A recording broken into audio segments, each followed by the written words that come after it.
And joining us now for more on this is ABC News medical contributor and Chief Innovation Officer at Boston Children's Hospital, Dr. John Brownstein. Thanks so much for being with us this morning.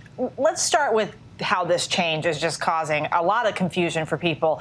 Do you think the CDC moved too fast? How can they clear up the confusion at this point? Yeah, good morning, Eva. I honestly think this was way too fast. We were expecting this to happen in the summer when we had enough people vaccinated, when we had cases down below 10,000 a day. They came out with this guidance probably too quickly. It's reasonable from a scientific perspective. We know that people that are vaccinated really don't transmit this virus in the same ways that unvaccinated people do, but it's about how this works in practice. Remember, most people are yet to be vaccinated, and it's not because they don't want to be. You know, eligibility opened up in April. We just now have children 12 to 15 eligible. So there's still a national push to get people immunized with days off work, transportation, and childcare. So a CDC warning could have helped here to give people a little time to get used to the recommendations that were coming, as opposed to doing it right away. Yes, the science works, but the real world implementation of these things are really challenging as we're seeing businesses grapple with what to do. Are you going to ask for vaccine proof? Are we going to have vaccine passports now? States are pushing back on this. So, states are going to have a lot of trouble guiding businesses properly. I think CDC needs to come back with a little bit more context, a little bit more nuance to really support the American people as they figure out how to navigate this sort of wild landscape of masking. Yeah, each state, each city, different rules. It's like, what do you do where you are?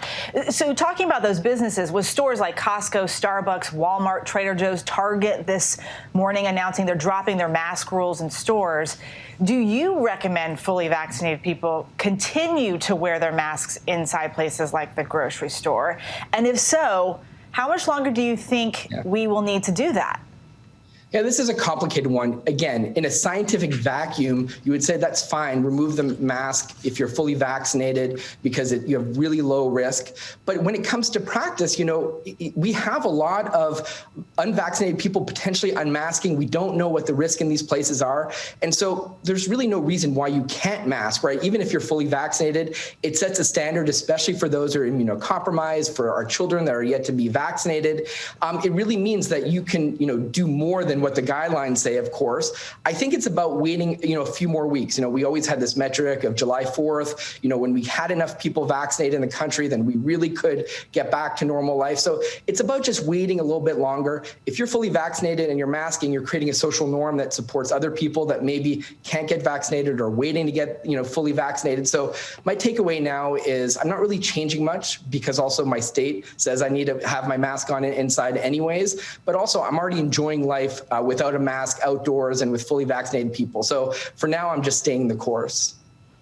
Well, the other thing that a lot of people are waiting on an update on, parents especially, guidance about schools and camps from the CDC, which is expected soon. What do you think we can expect? Yeah, this is a complicated one, right? Because yes, we just sort of launched vaccination campaign in those 12 to 15-year-olds, but it's going to be a while before we get really sort of mass coverage in that age group. So I don't expect much is going to change for this school year. I think we're going to still have the masking, we're still going to have the social distancing. I'm excited for what the next school year, brings. We're going to have most of that 12 to 15 age group vaccinated, probably not our younger kids. So they're likely going to have to deal with masking and social distancing a bit longer, especially if we have active disease transmission in schools. I hope that masking will go away because we've really controlled this outbreak, but we just don't know yet. So it's too early to tell. On camps, again, the 12 to 15 group, I think will be able to do more, right? Especially outside, they'll be able to remove those masks. I'd love to see that apply to the younger kids as well. We have lots of rapid tests out there. We can create these bubbles in camps that allow kids to do sort of more normal activities because we can test and we know that risk is lower, especially outside. So my hope is CDC is going to come up with some great recommendations so kids can really enjoy the summer. And that's what a lot of kids and a lot of parents are hoping for as well. Dr. John Brownstein, thank you so much for being with us. Thanks, Eva. Hi, everyone. George Stephanopoulos here. Thanks for checking out the ABC News YouTube channel. If you'd like to get more videos, show highlights, and watch live event coverage, click on the right over here to subscribe to our channel. And don't forget to download the ABC News app for breaking news alerts. Thanks for watching.